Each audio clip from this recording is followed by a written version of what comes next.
Welcome. If you're new to my channel, this is the Monday Morning Corner Man. This show is going to be a Monday morning recap of what happened over the weekend in the world of boxing. Over the weekend, we had three big shows. The Liam Smith show.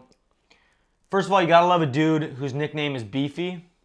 And I gotta tell you, Liam Smith has grown on me. I wasn't too much of a fan years back. I think I normally have an automatic bias against British fighters. But I met Liam once. I mentioned it last week. If you're watching the podcast, I mentioned it in the show last week. The first time I met Liam Smith was actually the only time.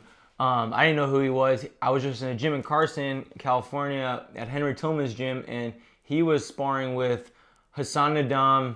Later on, I saw him on some big cards. When he made it to the U.S. for some big shows, he'd fought on a big payday with Canelo. But there's something about Liam Smith's fight this weekend I really liked, and I think maybe I was paying more attention to him this time. I don't want to pretend like I know much about him because I have very limited knowledge, but he seems to, in my opinion, he seems to have a very simple and effective strategy and presence out there.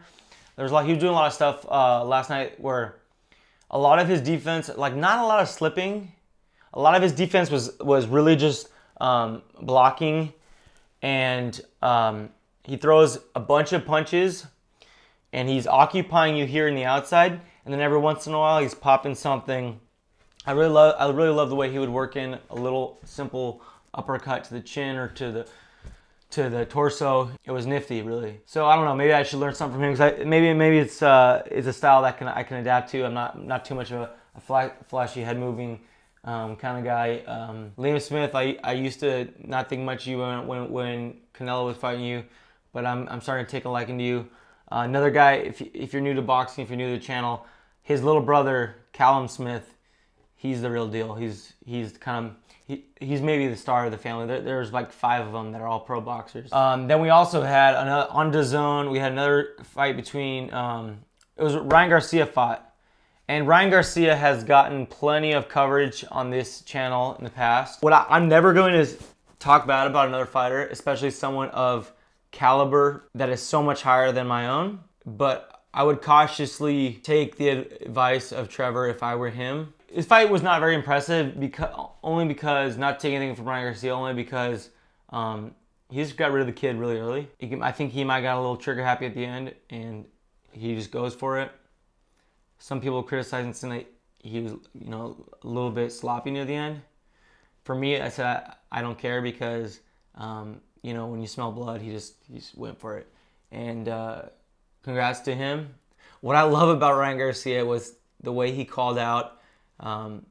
There's a lot of shit talking going on in the 135-pound division right now. Being ongoing Twitter beef between Gervonta Tank Davis, who's talking about months back, they were talking about sparring each other. I guess the ball's on him to call out the Mayweather camp is pretty fun to see. It makes for good entertainment, and it's certainly building up to something in the future. Whether it's whether it's in next year or 3 years down the road, who knows? But they know what they're doing. And then we got another story. This is made mainstream news a little bit. It's funny because it's the kind of story that would be huge if this happened in the NBA. But the fact that it's in boxing, it kind of has been looked over. I guess there's just enough scum and scandal that happens in boxing that this kind of just looks like a regular Tuesday afternoon at the gym. Over the weekend, the video went viral of Kubrat Pulev. Sorry, I gotta look at my notes. He's got a Russian-ass name. And the announcer, a very attractive Jenny Suchet is her entertainment name, Jenny Suchet. And I believe there is some rapport between. She's covered them for a while, and I think they know each other on a professional basis and perhaps on a friendship basis. But dude, this dude does he straight up grabs her face and kisses her right in the middle of his ear. I don't know if he's on some sort of victory high after his fight. She just asked him a question on if he thinks he should get a shot at Tyson Fury next. He briefly says his you know, his rehearsed few words in English and then pulls a kiss on her. It looks like a prank. It was stupid. He shouldn't have done it.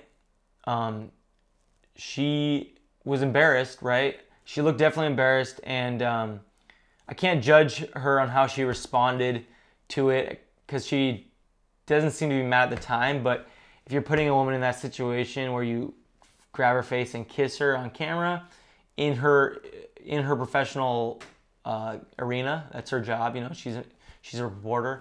You're definitely like stepping on somebody's turf and putting them on a spot and embarrassing them. The morning after it happened or whatever, when it first made Twitter sphere rounds, it seemed like it was an event that was this guy who just looks like a dumbass, brute, vulgar guy just playing his role, right? About a day later, let's say, there's this press conference. The tone has changed. She's all like lawyered up and stuff. Basically, is gonna file a lawsuit, right? I don't know if it actually, the suit has been filed, but that's the announcement at the press conference. And then on the internet, something all, you know, there's always another story to be seen. There's always another side to be seen. The story gets weird though, because there's a video of them all hanging out at like 3 a.m. It was said, kind of in a sort of after party like setting. Music's playing. They're kind of sitting in a circle, and she was getting friendly with somebody whose face is blurred, and she's laughing. But by friendly, I mean she was giving kind of a lap dance, I guess you could say. People are saying, how is she going to claim that she's been sexually harassed all night? Does this look like someone who felt threatened if she was clearly partying with the team and engaging in something? It's a weird story. Anyone who, you know, if he grabbed her butt, he should be held accountable for such an act. Kissing her on camera is inappropriate. It's putting somebody who is in a professional setting, and that's her job. It's putting them in an uncomfortable, compromising position.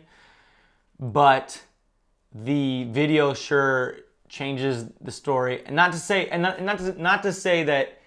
shame her in any way, to say that she shouldn't have done that. If she wants to enjoy that kind of behind the scenes, access, kind of like a little bit of a cheerleader and star high school football player type dynamic, that's fine. Video probably shouldn't have gotten released. That seems like a little bit intrusive of her privacy to sort of defame her. That doesn't seem fair to defame her. But if we're going tick for tack, if she's trying to sue for millions of dollars, it doesn't sound like the same lady in the press conference. Story went uncovered in the mainstream media world because, well, it's boxing, so we're not that surprised when we have some scumbag stuff going on and some sort of shady kind of dirty things, but whatever. We had the much anticipated first title defense of Alexander Gvozdyk, the Nail. Fun fact, on my professional debut, I actually fought on the same card that Alexander was on, and he's a scary dude. We were anticipating, he took the world by surprise in the fashion that he beat Adonis Stevenson. Thanks be to God, Adonis Stevenson is doing better. He was put in a coma, but he's in a recovered state last time I read. The fight on Saturday night was actually quite boring. We didn't get to see much. It was kind of a weird situation. What happened was his opponent like pulled a hamstring or like pulled a muscle or some sort, almost like you would see in a 100-meter dash. He was like shifting to his left, and he tweaked something. I don't know what it was. Tweaked something. He was given time to recover, but it doesn't really make sense because usually if you can't continue, the ref decides to stop the competition there. A little bit of an uninteresting, uneventful result from Alexander's first title defense, but we'll see what's next. All right, and that's really all I'm going to go over for the Monday morning corner man. I'm going to do these, I'm not promising I'm going to do these every Monday, but when there's enough action over the weekend, there's enough things I want to talk about, I'll do a little show.